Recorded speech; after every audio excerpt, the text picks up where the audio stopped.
Hey guys, welcome back to the Don't Settle Squad podcast, episode 73, Use the Fall to Rebuild. We all fall in life, that's guaranteed, but how you rebuild is up to you. After the latest ankle injury, I'll show you my process to not only rebuild, but to come back better. So this episode, going in line with the ankle injury, and it's just kind of keeping up to date with how I handle these things.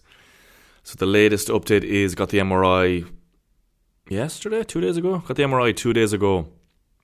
The x-ray results back were nothing broken. So if you missed the other episodes, I just announced I was going to compete in Jiu-Jitsu for the first time in 4 years, and then I popped my ankle the day after at training, and instant instability and pain, and was fearing that it could be a grade 3 ankle sprain, but I'm pretty sure it's not. I'm thinking maybe grade 2, hopefully. So got the MRI yesterday, and pain has gone down, function is coming back a lot quicker. So yeah, hoping just kind of grade 1, grade 2, and that'll be back in the next kind of 3-4 weeks. Might still make the competition or else compete at a later date. So like I'm saying, look, it's going to happen. It doesn't even have to be injury related. These are principles, concepts that you can use at any part of your life, when you fall, when something bad happens, from career, relationships, whatever, or for injuries too. So the 3 points: why did this happen? Point 2, how can I come back better? Point 3, what does this give me an opportunity to work on? So point 1, why did this happen? You need to analyse why this actually happened in the first place. Because if you don't, a line that I made for myself, which I like to repeat in these moments, is you can become self-aware or repeat the nightmare. Okay, so become self-aware or repeat the nightmare. Perfect here for injuries. If you keep getting injured and you don't learn anything about rehab, you don't learn anything about why you actually got injured in the first place, it's probably going to keep happening. Same with relationships. Oh, maybe your boyfriend, your girlfriend broke up with you and you don't know why, and you just blame them. And what happens again in the next relationship then? Same thing happens. Again, if you don't become self-aware, you're going to repeat the nightmare. So step 1, we need to analyse, why did this happen? And for me in that situation, it was pretty clear. I was going against the black belt coach, bit of ego involved on my part, and instead of defending a leg lock, I went to attack his leg without thinking about defending my own legs. Pretty silly against the black belt coach. So first thing, just didn't check the ego in that moment. And the second thing, I don't actually know much defences for ankle locks. And I was just thinking about this again. Why did this happen? For the lower belts in the gym, or for most people, I don't even worry about my leg and ankle locks because they just don't get me. I have pretty strong mobile ankles from the work I do on them. So yeah, would have to get me like perfect to make me tap, or at least like 90% there to make me tap. So I've never really worried about it, and I just go for their leg and I get their leg first. So it's never really been a problem. But now the weakness has been pointed out to me because I don't focus on defense. When somebody gets it like 100% straight away, I'm going to be at a much bigger risk of an injury. So there we go. I could easily point out, why did this happen? Well, a bit of an ego reason. And then second reason, because I don't do leg lock defenses, which I've looked up a few, learned a few, and I'm going to be doing them now. So it's important to do this. The last analogy I'll give you on the need to analyse is, think of it like a boat. Think of it like a boat that's sinking. Most people go in and do the quick fix without doing the deep dive to see why did this happen. And that's just like you're going into the sinking boat with a bucket. You're scooping out the water and just throwing it out. And yeah, maybe it stops sinking so fast that you think you're getting progress, but overall, is that progress? No. You're just delaying the inevitable again. It's going to keep happening. So what you need to do in these scenarios is you need to plug the leaks. That's what you need to do. You need to go around the boat. It takes a bit more effort to see where is the water coming from, where is this leak, and then you plug it. Okay, so for me there, just like I've said, the leaks were a bit of ego and I didn't know leg lock defences. Work on plugging those 2 leaks rather than just saying, oh, injuries happen in Jiu-Jitsu, and just not thinking about it at all, getting into the same situation, being fine with the lower belts. Then next thing, I'm up against a black belt who's really good at leg locks. My leg pops again, and maybe I'm blaming high-level people for injuring me when that's not really the case. So on to point 2 then, how can I come back better? I like to think of it this way because, look, if you know my story, it's so many injuries, and the biggest part about rehab and coming back from it is all about your attitude, okay? And this is one point that really helps me, because you probably think of injuries,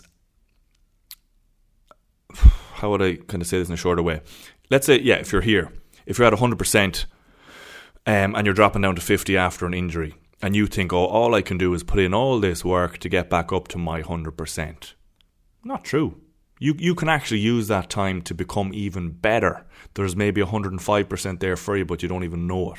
So that's the way I think of it now, and it just gives me more fire and fuel for the rehab when I think I'm not just going to come back to the exact person that I was physically and mentally. I'm going to use this to come back even better. So already, just through analysing it, I'm going to come back as a better Jiu-Jitsu practitioner because I'm going to have worked on leg lock defences. Straight away, I'm already coming back better. Obviously taking into account that I do the full rehab properly, which I will, since I'm essentially a rehab coach. I know everything to do and I'm going to do it. But that's how you can think of it too. And then you can also use that time to look at other things, like let's say with injuries, is there other parts of your body that are kind of niggly, but maybe you didn't want to take the time off to do the rehab? Now you can do it. And it's just good to think of that. And I had another example recently of my last injury before this, which was a shoulder injury. So I injured the AC joint in my shoulder just before Christmas. And at Christmas, if you're following me on Instagram, I wasn't able to actually do one bodyweight push-up at Christmas. And built all the way back up. And I was really struggling to do chin-ups as well. Even bodyweight chin-ups gave me pain. So I basically had to clean the slate, focus on the rehab over Christmas, and then slowly work my way back up to knee push-ups, normal push-ups again. I've worked up to kind of sets I can do like sets of 30 now, and work back up on the chin-ups, bodyweight ones, 5 kg, 10 kg, all the way up. And I'm back up now. Last session I did sets of 20 kg weighted chin-ups. So like sets of 4, kind of 4-3, 4-3. And that's taken like 4 months. January? What are we, mid-April? 4.5 months. Okay, but it's not 4.5 months to just get back to where I was. I'm actually better, because when I was doing sets of 20 kg at some stage last year, they were just normal reps, like 1 second up, 1 second down, 1 second up, 1 second down. But now I'm actually doing tempo reps with the 20 kg. So it's 1 second up, 3 seconds down, 1 second up, 3 seconds down. So I actually did the rebuild better. I did it with tempo reps, more controlled, focusing more on the form. So I actually improved, I made a few form tweaks to make my weighted chin-ups better and stop flaring my neck as much. I noticed when the rep gets tough, my left shoulder pops up a bit and my neck gets involved, where now I'm focused on using more of my lats. Just slightly less intensity to focus on the form. So I've done like lots of little minor improvements, plugging the leaks again, you could say, and I've come back to a place now with my weighted chin-ups where I'm definitely the strongest I've ever been. So I've surpassed what I did before, and it's mainly happened from having the time off to be able to see where are the leaks and actually work on them. So that's what really fuels me. Every injury that I get, I'm not just going to come back to where I was, I'm going to come back better, and you can do the same. And the last one then, what does this give me an opportunity to work on? I suppose I should have said outside of training. This can be other areas of life. So this is a good time as well. You want to have a balanced life. That's actually, that'd need a full topic in itself, because you could argue both sides. Do you want a balanced life, or is life essentially unbalanced because you need to go focus on something for a period of time and come out of that and give something else your focus, which is kind of what I've done.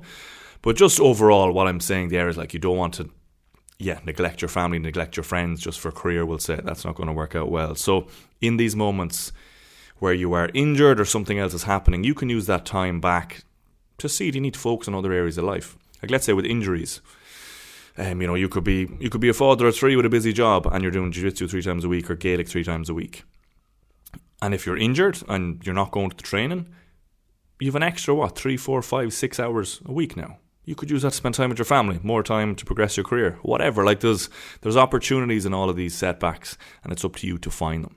Okay, and once you lock in this mindset, it'll become second nature and you'll be able to do it instantly. And that's what's happening now. I'm not, did I have maybe one day or a few hours of, for fuck's sake, another injury. But then once I'm able to get, regain my perspective and get in the right mindset, I'm straight into this and on the path of coming back better, and seeing all these opportunities within the problem.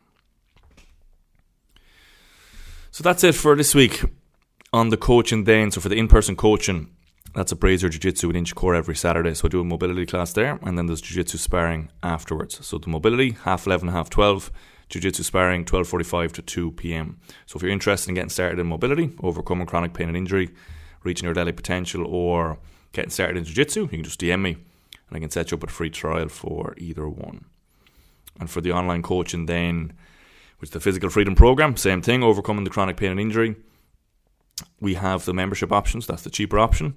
There's programs in there that you can work on, self-guided, and then there's a weekly group call with me on it if you want to ask any questions. And then obviously we've got the one-to-one as well, Physical Freedom Program, if you want to really get the most out of it. And get unlimited time with me. It's finished then, so follow, rate the podcast. If you're listening on Spotify, do that if you're getting something out of the podcast. It takes just 2 clicks. And if you're watching on YouTube, subscribe to the channel would be the best way to support. So that's it. Just don't settle. Live true to yourself. And we'll talk to you next week.